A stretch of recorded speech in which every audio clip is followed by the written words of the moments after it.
Hey Alice, I'm diving into data science and keep hearing about different machine learning algorithms. Can you give me a rundown of the main ones? Sure, Bob. There are quite a few, but I can break down some of the most important ones for you.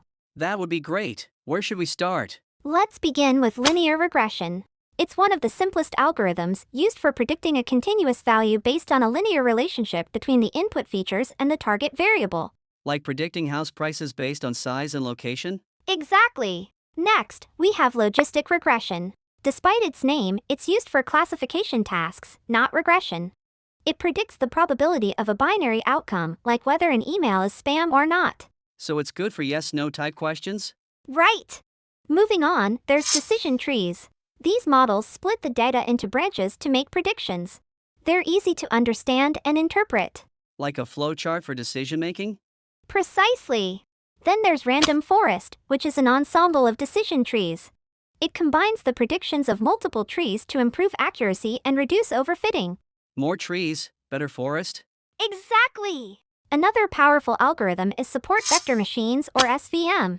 They're great for classification tasks, especially when you need to find a clear margin of separation between classes. So it's like drawing a line to separate two groups? Yes! And then we have k-nearest neighbors, KNN. This algorithm classifies data points based on the majority class of their nearest neighbors. Like finding out my preferences based on my friends' choices? Exactly! For clustering tasks, we have k-means clustering. It groups similar data points into clusters based on their features. So it's like organizing similar items into groups? Exactly! Lastly, there's neural networks. These are complex models inspired by the human brain, great for tasks like image and speech recognition. Wow, that's a lot to take in, but it's starting to make sense. I'm glad to hear that, Bob. These algorithms are the foundation of many data science projects. If you want to learn more, the YouTube channel Computing for All has some great tutorials on these topics. Sounds like a plan. Thanks, Alice.